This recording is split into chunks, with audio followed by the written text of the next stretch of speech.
रामकृष्ण हरी माऊली. आज आम्ही सकाळी सकाळी आमच्या शेतामध्ये आलोय आणि आता पेरूच्या बागेमध्ये चाललोय. आणि माझ्या मोठ्या मामाची मुलगी आहे बघा, सुट्टीसाठी आली आहे इकडं. तिचे एक्झाम झाले आणि इकडं तिच्या आत्याकडे आली आहे ती. ऊन भरपूर आहे त्याच्यासाठी मी ओढणी अशी घेतली आणि आता आम्हाला ना गवत काढायचं आहे. मी आणि सिद्धी आता गवत काढायला लागलोय. आज मी माझ्या शेतात पेरूच्या बागेत काम करताना हा व्हिडिओ शूट केला आहे बघा. शेतात काम करताना मिळणारा आनंद आणि निसर्गाची शांतता आणि मेहनतीची जी मजा असते ती माझ्या शेतातल्या वातावरणात दिसते बघा.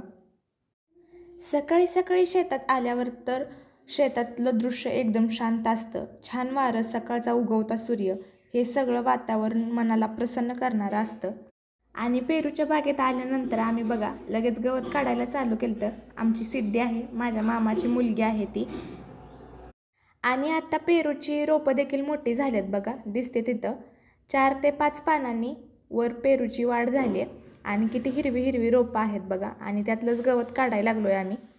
आणि त्या गवतामुळे तर कुठं कुठं पेरूची रोपंच दिसत नाहीत. आणि बघा मी पण गवत काढायला चालू केलं होतं. आणि आपण शेतकऱ्याची मुलं आहोत म्हटल्यावर आपल्याला शेतातलं काम तर यायलाच पाहिजे.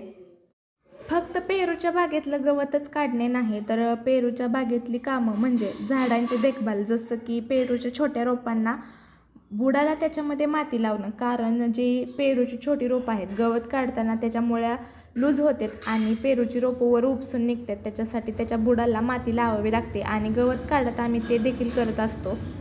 माझी मम्मी आणि सिद्धी आहे बघा, पुढं गवत काढतात आणि खूप लांबपर्यंत आम्ही गवताची लाईन काढत नेली आणि रोपं किती छान दिसायला लागलीत बघा आता गवतामधून. आणि एवढी लाईन आम्ही कंप्लीट केली होती. शेतातल्या खऱ्या आयुष्याची झलक काय असते ते स्वतः शेतात काम केल्याशिवाय समजत नाही. नंतर ऊन जास्त पडलं आणि आम्ही गवत काढायचं बास केलं. बिफोर आफ्टर लुक माझा तुम्ही बघू शकताय बघा. मी जेव्हा रानात आले होते सकाळ सकाळी तेव्हा माझा लुक कसा होता आणि आता गवत काढून झाल्यानंतरचा लुक कसा आहे बघा. रानातली माती ओलली असल्यामुळं माझ्या हाताला चिखल लागला होता गवत काढताना. आणि बघा हे रोप किती छान दिसत होतं, किती छान त्याला पालवी फुटली बघा.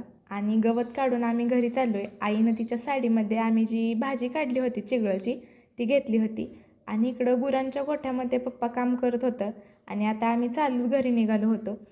एक लाईन आम्ही गवताची काढून पूर्ण केली होती बघा. आणि आता आम्ही घरी जाणार आहे. मी, माझी मम्मी आणि सिद्धी आहे. चाललो आहे आता आम्ही घरी. आणि माझी नोटबुक देखील माझ्यासोबतच होती बघा.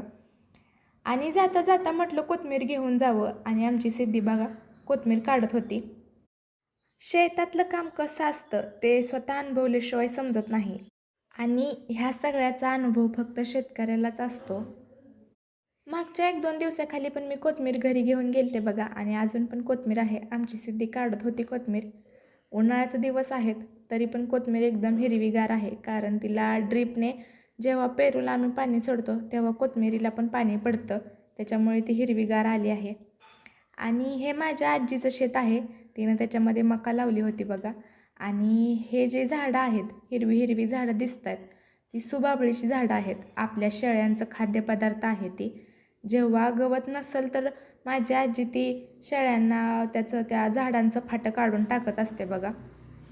आणि शेतामधून आम्ही घरी येताना मला अशी फुलं दिसली होती बघा, ब्लू कलरची फुलं आहेत. ते कोणतं गवत आहे त्या गवताचं काय मला नाव माहीत नाही, पण फुलं मला खूप छान वाटली. त्याच्यासाठी मी हा छोटासा शूट घेतला होता. आणि किती छान दिसत आहेत बघा ती फुलं. त्या गवताचं नाव जर तुम्हाला माहीत असेल तर मला कमेंट करून सांगा. आणि आम्ही येत असताना आमच्या इथली अंगणवाडी सुटली होती बघा. छोटी छोटी मुलं आहेत, घरी चाललेत त्यांच्या.